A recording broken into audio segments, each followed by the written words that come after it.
Paz do Senhor Jesus, mais um domingo, nós estamos aqui com o nosso momento Escola Bíblica Dominical. Seja muito bem-vindo, obrigado por estar conosco, continua conosco.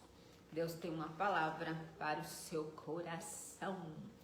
Lembrando que nós estamos na Avenida Copacabana, número 58, Centro Santana de Parnaíba, no nosso templo sede, Assembleia de Deus, Ministério do Belém, setor 70, Alphaville.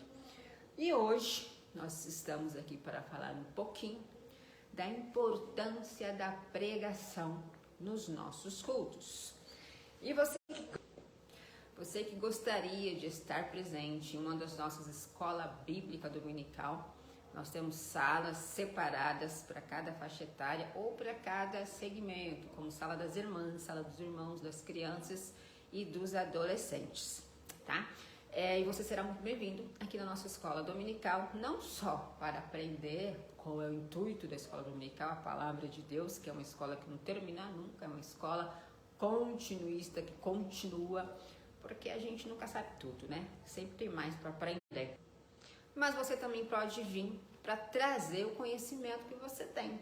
É muito bem-vindo.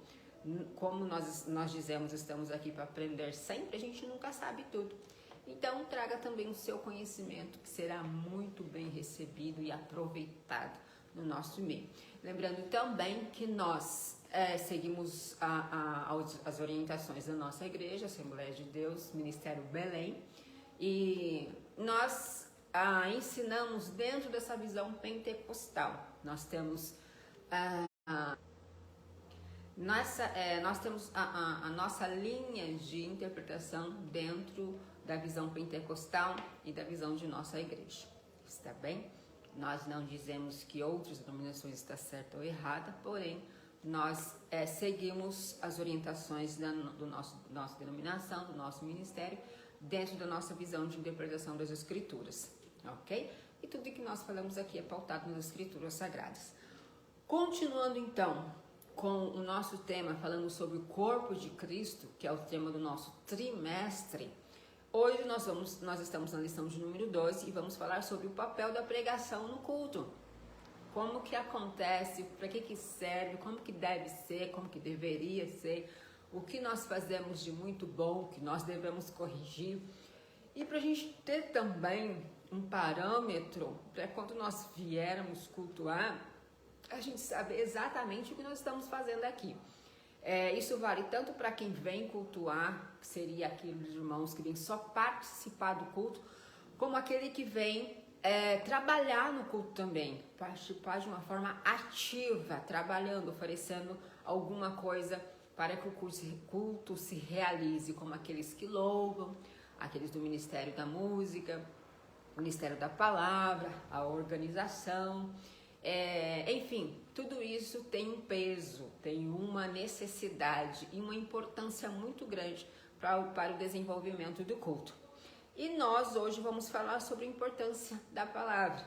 Lembrando que no culto nós fazemos um ajuntamento, nós temos um ajuntamento e a palavra de Deus, ela tem primazia nesse culto. A palavra de Deus, ela é, vamos dizer assim, a estrela, porque é a profecia maior.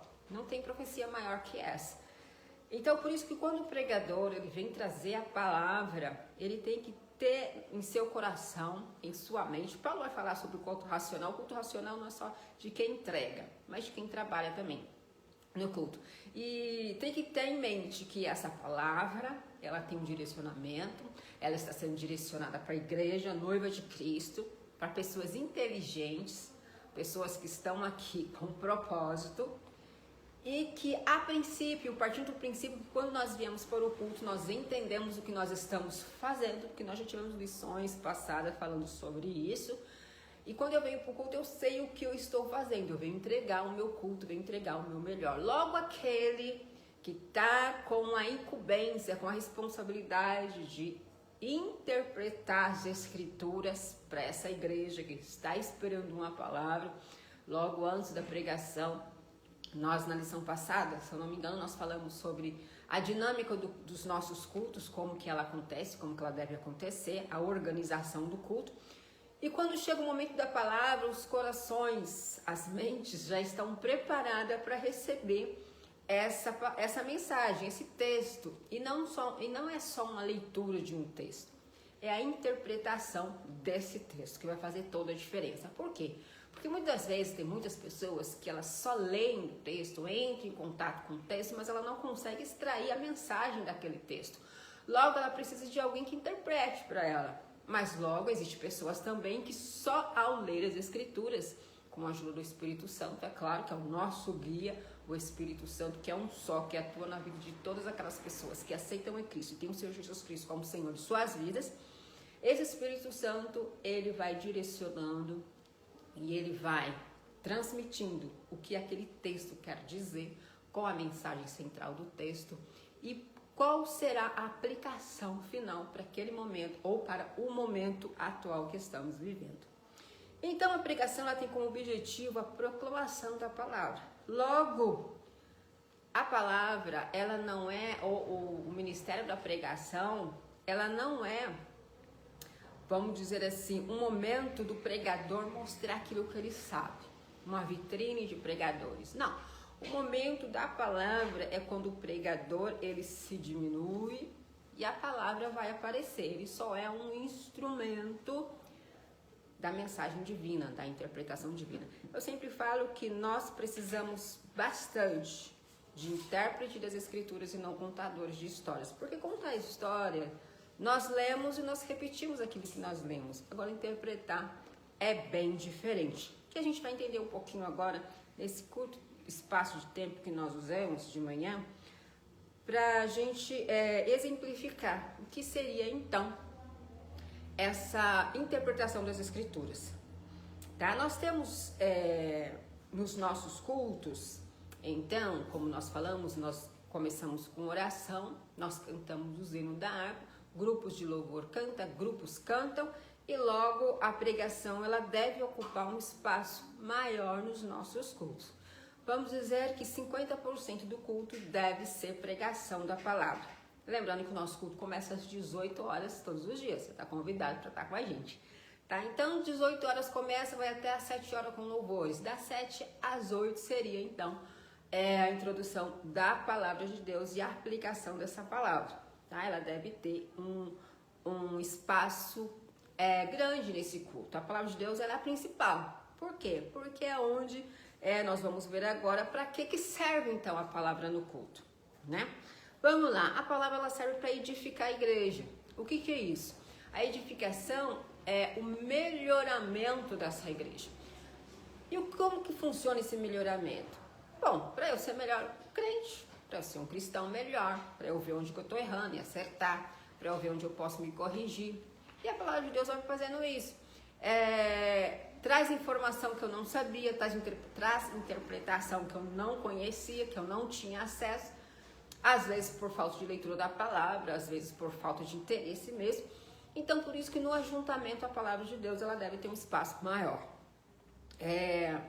E a palavra de Deus também, ela atua no ser humano trazendo uma formação de valores. O que é isso? Nós entendemos que através das Escrituras Sagradas, o crente, por ele ser do reino, ele não é qualquer pessoa, não é um Zé Ninguém, alguém que caiu de paraquedas em algum lugar. O cristão ele tem valores, por quê? Porque ele é do reino. O reino ele é feito de princípios e valores. E esses valores do reino, ele precisa estar dentro de mim. Logo, eu não sou ninguém, eu sou alguém que tem valores. E é isso que a palavra de Deus vai fazer com a gente. Ela vai mostrar pra gente o valor que nós temos dentro do reino de Deus. E logo esses valores, como que eu sei? Através da ministração da palavra de Deus. A palavra de Deus vai me mostrar que valores são esses, que valores que eu tenho através da palavra de Deus, através de Cristo Jesus. Porque o nosso centro é sempre Cristo. A gente sempre parte da pessoa de Jesus Cristo. Aí talvez você fale assim, mas quem que é Cristo? Ora, se a gente pegar lá, pelo menos os evangelhos, nós vamos ver Jesus Cristo sendo apresentado, ele mesmo se apresenta através dos seus ensinos. Como? Veja, por exemplo, o Sermão do Monte, o Sermão da Montanha, como alguns querem dizer, o Sermão das Bem-aventuranças.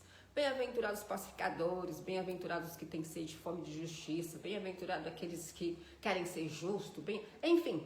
Então você vai ver ali que a pessoa de Cristo é tudo aquilo que ele ensina. E é isso que a palavra de Deus deve ser em nossa vida. Por isso que às vezes a mensagem ela vem, ou ela é apresentada, ou ela é exposta para um ajuntamento e às vezes parece que não faz muito sentido. Por quê? Porque o pregador não está vivendo aquilo que ele está pregando. Então tem que ter uma lógica. Logo, se eu prego que eu devo amar, que a igreja deve amar, que Jesus manda amar, eu também tenho que ter ações que me baseiam que eu também estou amando. Ou seja, eu preciso fazer primeiro, depois ensinar como é que faz. É isso que Jesus fazia. Quando eu ensino que eu não posso ser um cristão mal pagador, por exemplo, aí de repente alguém vai lá e puxa minha ficha no Serasa, por exemplo, e vai perceber que eu tenho meu nome restrito. Ou seja, alguma coisa está errada, porque se eu falo que a igreja ela tem que ser honesta e ela tem que comprar e pagar e meu nome está sujo por algum momento, não sei, mas eu estou devendo e eu não pago, logo eu estou contradizendo o que eu estou pregando e a igreja sente, a igreja sabe disso. O que acontece? Deus perdoa as nossas dívidas, Deus sabe de todas as coisas. Mas quando nós nos colocamos no lugar de interpretadores das escrituras, eu preciso estar de acordo com ela. Porque se eu faço algo que as escrituras diz que eu não posso fazer, mas eu faço, eu ensino que eu não posso fazer, mas eu continuo fazendo, essa mensagem ela vai ter eficácia no coração das pessoas, mas a minha pessoa vai perder a credibilidade. Por quê? Porque eu estou dizendo, mas eu não estou fazendo.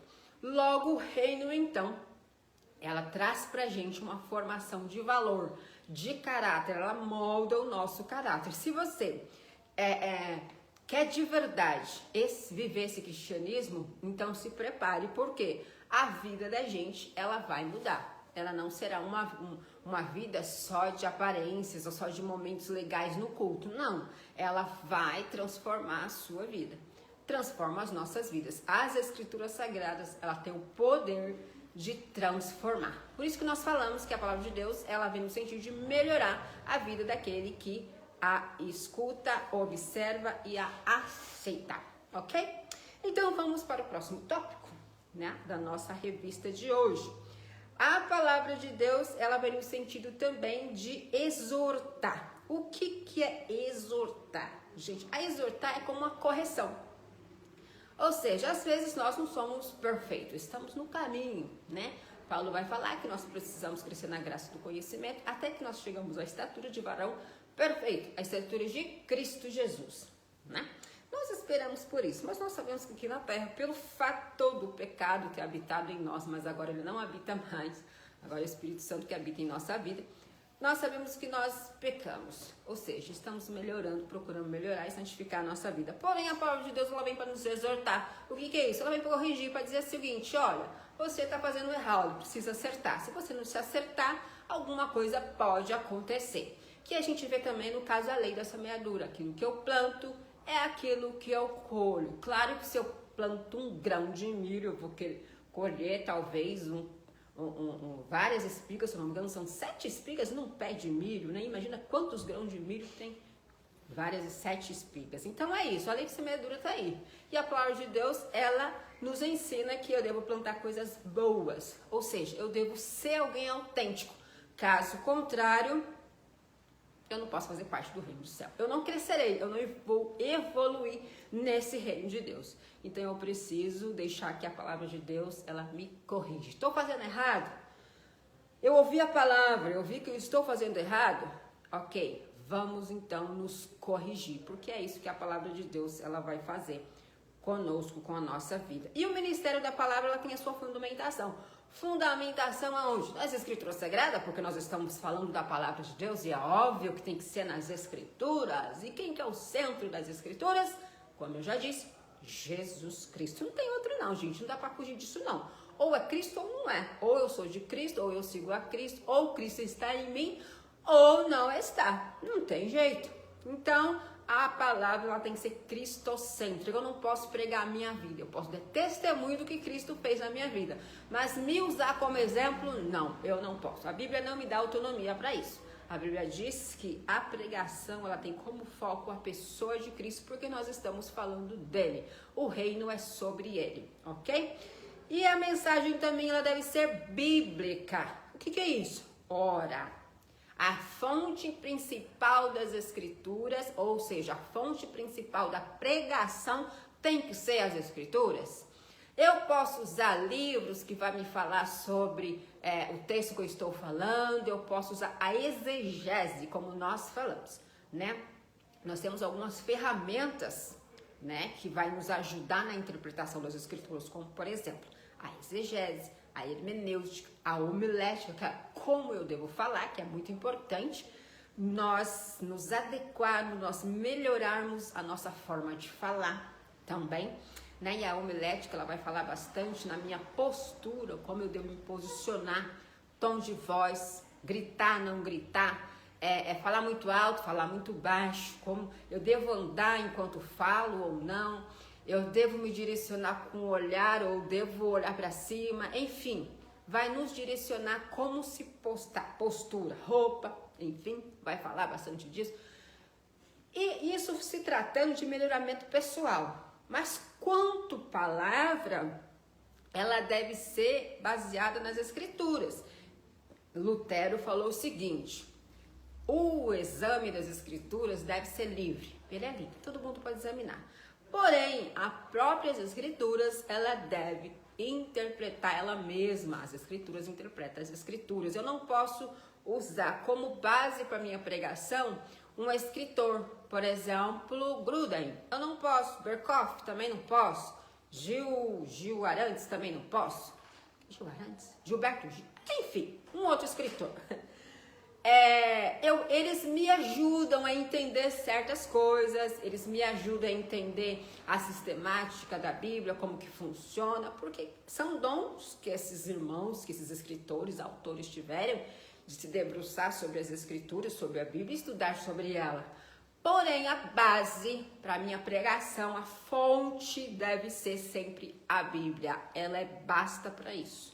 Ela é suficiente para que nós conseguimos ler o texto e interpretar. O resto são ferramentas que podem ser usadas para uma melhor apresentação ou exposição das escrituras. A igreja precisa manter-se fiel ao ministério da palavra. Isso só pode ser feito por meio de uma pregação genuinamente bíblica que reflita os valores do reino de Deus. Então, essa é a importância da palavra de Deus no culto.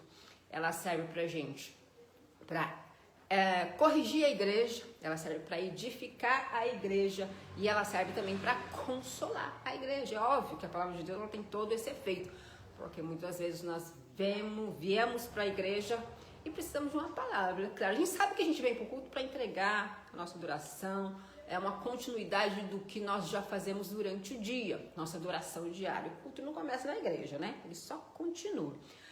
Porém, a palavra de Deus, ela tem essa eficácia.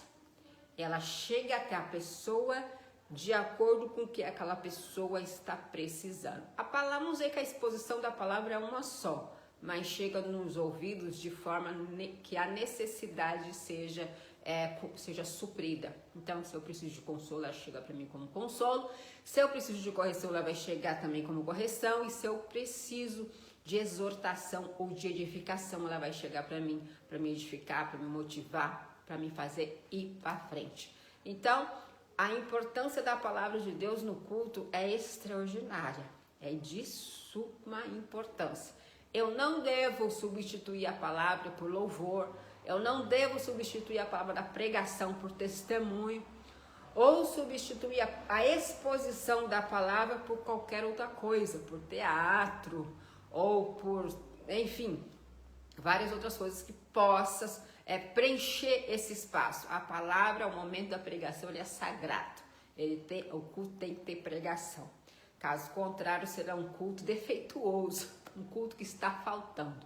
Amém? Deus abençoe a sua vida. Nós estamos aqui no nosso templo 7, aguardando por você. Fique à vontade por estar conosco. Deus abençoe, um bom domingo e até o próximo domingo, se Deus